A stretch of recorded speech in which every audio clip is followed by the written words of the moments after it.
யுத்த நிறுத்த நிபந்தனைகளை மீறி மீண்டும் ஏமாற்றிய நெட்டன்யாஹூ தற்போது காசாவில் என்னதான் நடக்கின்றது? அவசரமாக இஸ்ரேலி ஆக்கிரமிப்பில் களமிறங்கிய அமெரிக்காவின் வெளியுறவுத்துறை அமைச்சரும் ஆபத்தான ஆயுதங்களும், டொனால்ட் ட்ரம்பினுடைய அறிவிப்பும் ஹமாஸினுடைய பதிலடிகளும், அதிருப்தியுடன் புலம்பி திரியும் இஸ்ரேலி ஆக்கிரமிப்பின் இராணுவ தலைமை அதிகாரி. யுத்த நிறுத்த ஒப்பந்தத்தின் முதலாவது கட்டத்திலேயே அனைத்து இஸ்ரேலி ஆக்கிரமிப்பு கைதிகளையும் விடுதலை செய்ய போகின்றார்களா?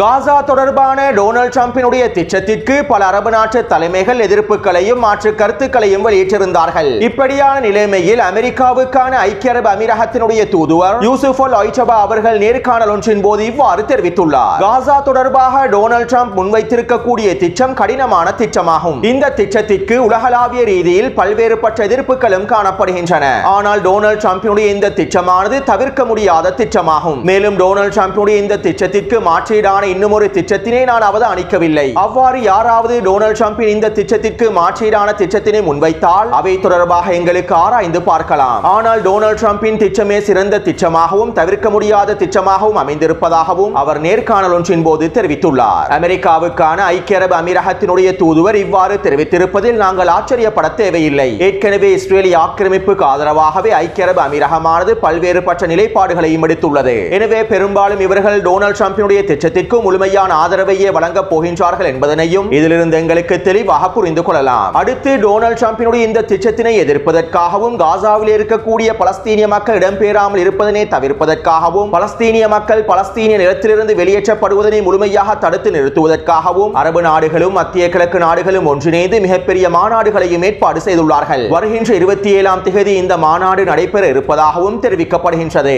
மேலும் இந்த மாநாட்டின் மூலமாக டொனால்ட் ட்ரம்புக்கான அழுத்தங்களை வழங்கப் போவதாக தெரிவிக்கப்படுகின்றது. இருப்பினும் இந்த மாநாடு தொடர்பாக இன்னும் சில முக்கியமான தகவல்களும் கசிவடைந்துள்ளன. அதாவது இவர்கள் டொனால்ட் ட்ரம்புக்கு மாத்திரம் அழுத்தங்களை வழங்கப் போவதில்லை, காசாவில் இருக்கக்கூடிய ஹமாஸுக்கும் சேர்த்து அழுத்தங்களை வழங்கப் போகின்றார்கள். தற்போது காசாவினுடைய ஒட்டுமொத்த நிர்வாகமும் ஹமாஸினுடைய கட்டுப்பாட்டுக்கு கீழேயே காணப்படுகின்றது. காசாவிலே யுத்த நிறுத்தம் ஏற்படுத்தப்பட்டதிலிருந்து ஹமாஸ் தரப்பினர் காசாவினுடைய ஒட்டுமொத்த கட்டுப்பாட்டையும் கையில் எடுத்துள்ளார்கள். இஸ்ரேலிய ஆக்கிரமிப்பு ராணுவமும் கைகூலி அப்பாஸின் பலஸ்தீனிய அதிகார சபைகளும் பல்வேறுபட்ட முயற்சிகளை மேற்கொண்டிருந்த போதிலும் காசாவின் ஒட்டுமொத்த கட்டுப்பாட்டையும் அவர்களால் மீட்டெடுக்க முடியவில்லை. எனவே இப்படியான நிலைமையில் காசாவில் இருக்கக்கூடிய பலஸ்தீனிய மக்கள் வெளியேற்றப்படாமல் இருப்பதற்காக அவற்றுக்கு ஈடாக காசாவினுடைய ஒட்டுமொத்த நிர்வாகத்திலிருந்தும் ஹமாஸ் தரப்பினர் பின்வாங்க வேண்டும் என்கின்ற கோரிக்கைகளையும் அழுத்தங்களையும் முன்வைக்கப் போகின்றார்கள். காசாவினுடைய ஒட்டுமொத்த கட்டுப்பாட்டையும் ஹமாஸ் நிர்வகிப்பதன் காரணத்தினால் தான் இஸ்ரேலி ஆக்கிரமிப்பு காசாவிலே மீண்டும் போரை ஆரம்பிப்பதற்கு திட்டமிடுகின்றது என்றும் காசாவிலே முழுமையாக போரை முடிவுக்கு கொண்டு வர வேண்டுமாக இருந்தால் பலஸ்தீனிய மக்களுக்கு நிம்மதியான வாழ்வை ஏற்படுத்த வேண்டுமாக இருந்தால் காசாவிலே ஹமாஸினுடைய நிர்வாகம் இருக்கக்கூடாது என்றும் அரபு லீக்கினுடைய செயலாளர் சில கருத்துக்களை வெளியிட்டிருப்பதாகவும் செய்திகள் கசிவடைந்துள்ளன.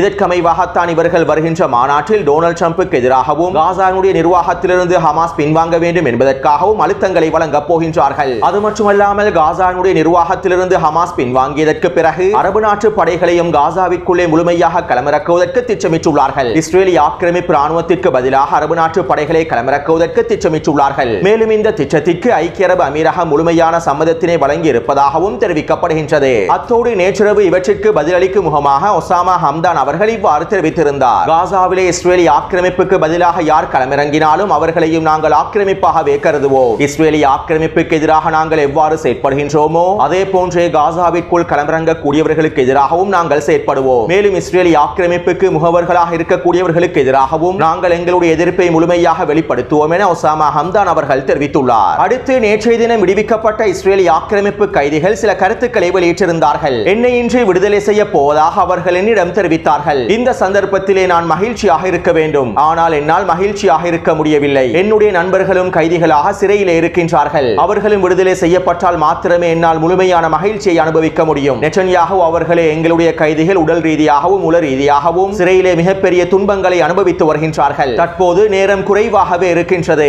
அவர்களையும் நாங்கள் சிறையிலிருந்து முழுமையாக மீட்டெடுக்க வேண்டும். இதற்கான எல்லாவிதமான வேலை திட்டங்களையும் நெதன்யாகுவின் அரசு மேற்கொள்ள வேண்டும் என இஸ்ரேலிய ஆக்கிரமிப்பு கைதி கருத்துக்களை வெளியிட்டிருந்தார். அத்தோடு ஹமாஸ் தரப்பினர் ஒரு இஸ்ரேலிய ஆக்கிரமிப்பு பணைய கைதிக்கு தங்க காதணிகளை வழங்கியிருந்தார்கள். அக்டோபர் 7ஆம் தேதி இந்த இஸ்ரேலிய ஆக்கிரமிப்பு பணைய கைதி கைது செய்யப்படும் சந்தர்ப்பத்திலே அவருடைய மனைவி கர்ப்பிணியாக இருந்துள்ளார். மேலும் இவர் காசாவின் சிறைச்சாலைகளில் இருக்கும் சந்தர்ப்பத்தில் தான் அவருக்கு பெண் குழந்தையும் பிறந்துள்ளது. எனவே இந்த பெண் குழந்தைக்காகத்தான் தங்க காதணிகளை ஹமாஸ் தரப்பினர் அன்பளிப்பாக வழங்கியுள்ளார்கள். அத்தோடு இந்த சம்பவமானது இஸ்ரேலிய ஆக்கிரமிப்பு சமூக ஊடக வலைத்தளங்களிலும் நேற்றைய தினம் மிகப்பெரிய பேசு பொருளாகவும் மாறியிருந்தது. நாங்கள் குண்டுகளை வீசி அவர்களுடைய குழந்தைகளை கொன்று குவித்தோம், ஆனால் இன்று அவர்கள் எங்களுடைய குழந்தைகளுக்காக அன்பளிப்புகளையும் வழங்கியுள்ளார்கள் என சமூக ஊடக வலைத்தளங்களில் கருத்துக்களையும் பதிவிட்டிருந்தார்கள். அடுத்து நேற்றைய தினம் பணைய கைதிகளுடைய பரிமாற்றத்தின் போது பலஸ்தீனிய போராளிகள் இஸ்ரேலிய ஆக்கிரமிப்பு ராணுவத்திடமிருந்து கைப்பற்றியிருக்கக்கூடிய மிக முக்கியமான ஆயுதங்களையும் ஆடைகளையும் வாகனங்களையும் காட்சிப்படுத்தி இருந்தார்கள். இஸ்ரேலிய ஆக்கிரமிப்பின் உயரடுக்கு படைப்பிரிவை சேர்ந்த சிப்பாய்கள் பயன்படுத்தக்கூடிய துப்பாக்கிகளையும் இன்னும் மிக முக்கியமான ஆயுதங்களையும் காட்சிப்படுத்தி இருந்தார்கள். அதிலும் குறிப்பாக இஸ்ரேலிய ஆக்கிரமிப்பு தளபதிகள் மாத்திரம் பயன்படுத்தக்கூடிய துப்பாக்கிகளையும் ஆயுதங்களையும் பலஸ்தீனிய போராளிகள் காட்சிப்படுத்தி இருந்தார்கள். மேலும் இஸ்ரேலிய ஆக்கிரமிப்பு தளபதிகளுடைய ஆடைகளையும் அவர்கள் அணிந்திருந்தார்கள். இவை அனைத்தும் காசாவின் யுத்தகலத்தில் கைப்பற்றப்பட்ட ஆயுதங்களாகும். மேலும் பலஸ்தீனிய போராளிகள் காண்பித்திருந்த இந்த காட்சிகள் இஸ்ரேலிய ஆக்கிரமிப்பு நிலத்தொடர்களையும் இஸ்ரேலிய ஆக்கிரமிப்பு ராணுவத்தையும் பாதித்துள்ளன.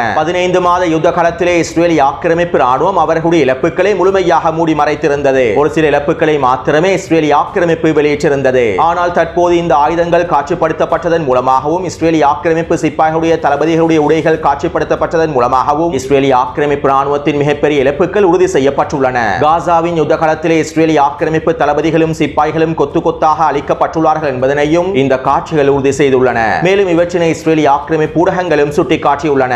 எடியோ ஊடகத்தினுடைய ராணுவ ஆய்வாளர் இவ்வாறு தெரிவித்துள்ளார். ஒவ்வொரு தடவையும் எங்களுடைய கைதிகள் விடுதலை செய்யப்படும் போது எங்களுடைய ராணுவத்தினுடைய மிகப்பெரிய தோல்விகள் உறுதி செய்யப்படுகின்றன.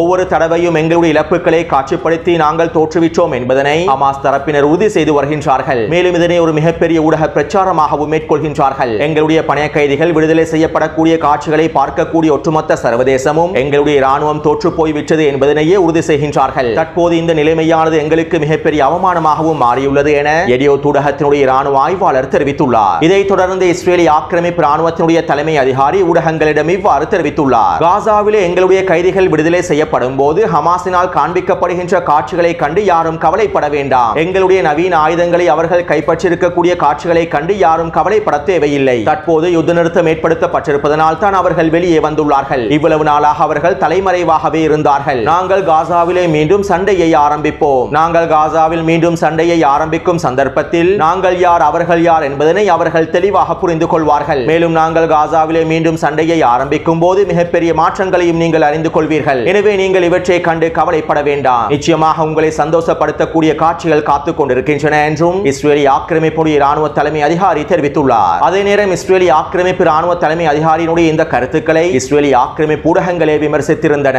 15 மாத யுத்தத்திற்கு பிறகு இவர் இவ்வாறு தெரிவித்திருப்பதில் எந்தவிதமான மாற்றமும் ஏற்பட போவதில்லை. 15 மாதமாக கிடைத்திருந்த வாய்ப்பை பயன்படுத்தாமல் இதற்கு பிறகு கிடைக்கக்கூடிய வாய்ப்பை இவர்கள் பயன்படுத்துவார்கள் என்கின்ற கேள்விகளும் எழுப்பப்படுகின்றன என்று இஸ்ரேலிய ஆக்கிரமிப்பு ஊடகங்களும் விமர்சனங்களை முன்வைத்திருந்தன. அடுத்து நேற்றைய தினம் விடுவிக்கப்பட்ட பலஸ்தீனிய கைதிகளுக்கு இஸ்ரேலிய ஆக்கிரமிப்பு ராணுவம் விசேட ஆடைகளை வழங்கியிருந்தது. இந்த ஆடைகளில் டேவிட் ஸ்டார் முத்திரைகளும் சில வாசகங்களும் பொறிக்கப்பட்டிருந்தன. நாங்கள் மறக்க மாட்டோம், மேலும் நாங்கள் மன்னிக்கவும் மாட்டோம் என இந்த ஆடைகளில் வாசகங்கள் பொறிக்கப்பட்டிருந்தன. மேலும் இஸ்ரேலிய ஆக்கிரமிப்பு ராணுவம் கட்டாயப்படுத்தி இந்த ஆடைகளை அணிவித்ததன் காரணத்தினால் தான் பலஸ்தீனிய கைதிகளும் இந்த ஆடைகளை அணிந்திருப்பதாகவும் தெரிவிக்கப்படுகின்றது. அதே நேரம் பலஸ்தீனிய கைதிகள் முழுமையாக விடுதலையானதற்கு பிறகு இந்த ஆடைகளை கலற்றி எறிந்து தீயிட்டு கொளுத்தினார்கள். இவை தொடர்பான காணொளிகளை நான் டெலிகிராம் சேனலிலும் பதிவிட்டுள்ளேன்.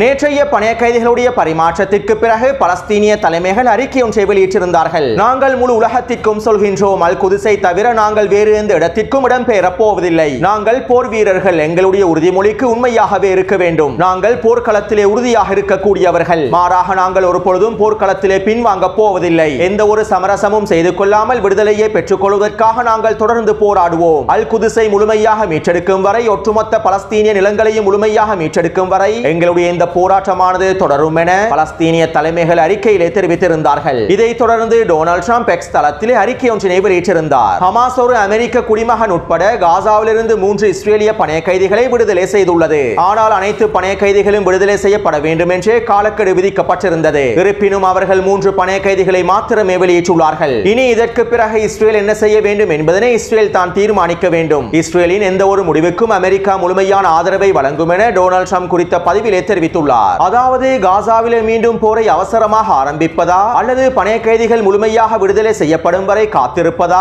அல்லது முதலாவது கட்ட ஒப்பந்தத்தினை மாத்திரம் முடித்துவிட்டு போரை ஆரம்பிப்பதா என்பதனை நெட்டன்யாஹு தான் தீர்மானிக்க வேண்டும். நெட்டன்யாஹு எடுக்கக்கூடிய எந்த ஒரு தீர்மானத்திற்கும் அமெரிக்கா முழுமையான ஆதரவை வழங்கும். நெட்டன்யாஹு காசாவிலே மீண்டும் போரை ஆரம்பித்தாலும் அமெரிக்கா அதற்கான முழுமையான ஆதரவை வழங்கும் என்று டொனால்ட் ட்ரம்ப் தெரிவித்துள்ளார். அடுத்து டொனால்ட் ட்ரம்பினுடைய இந்த அறிக்கையை தொடர்ந்து ஹமாஸினுடைய தலைவர்களில் ஒருவரான ஹாசேம் கஸ்ஸாம் அவர்கள் அல் ஜஸீரா ஊடகத்திடம் இவ்வாறு தெரிவித்துள்ளார். டொனால்ட் ட்ரம்பினுடைய அறிக்கைகள் மத்தியஸ்தர்கள் மற்றும் அமெரிக்காவின் ஆலோசனையின் பேரிலே முடிவடைந்திருக்கக்கூடிய ஒப்பந்தத்திற்கு முரணாகவே காணப்படுகின்றது. தற்போது நடைமுறையில் இருக்கக்கூடிய ஒப்பந்தத்திற்கு முரணான கருத்துக்களையே டொனால்ட் ட்ரம்ப் வெளியிட்டு வருகின்றார். இஸ்ரேலிய ஆக்கிரமிப்பு பணைய கைதிகளின் வாழ்க்கையில் டொனால்ட் ட்ரம்புக்கு கவலை இருக்குமாக இருந்தால் அவர் நெட்டன்யாஹுவுக்கு அழுத்தங்களை வழங்க வேண்டும். இஸ்ரேலிய ஆக்கிரமிப்பு பணைய கைதிகளை மீட்டெடுக்க வேண்டுமாக இருந்தால் அவர் நெட்டன்யாஹுவுக்கு முழுமையான அழுத்தங்களை வழங்கி இந்த ஒப்பந்தத்தினை முழுமையாக முடிப்பதற்கு வழிகாட்ட வேண்டும். தற்போது டொனால்ட் ட்ரம்ப் வெளியிட்டிருக்கக்கூடிய கருத்துக்கள் பாரிய விளைவுகளை ஏற்படுத்தக்கூடியதாகும். அதே நேரம் இஸ்ரேலிய ஆக்கிரமிப்பு யுத்த நிறுத்த ஒப்பந்தத்திலிருந்து பின்வாங்கி காசாவிலே மீண்டும் போரை ஆரம்பிப்பதற்கு திட்டமிட்டால் அதற்கு பதிலடியாக என்ன செய்ய வேண்டும் என்பது பற்றியும் எங்களுக்கு நன்றாகவே தெரியும். எனவே இவற்றிற்கு அமைவாக நாங்கள் திறம்பட செயற்படுவோம் என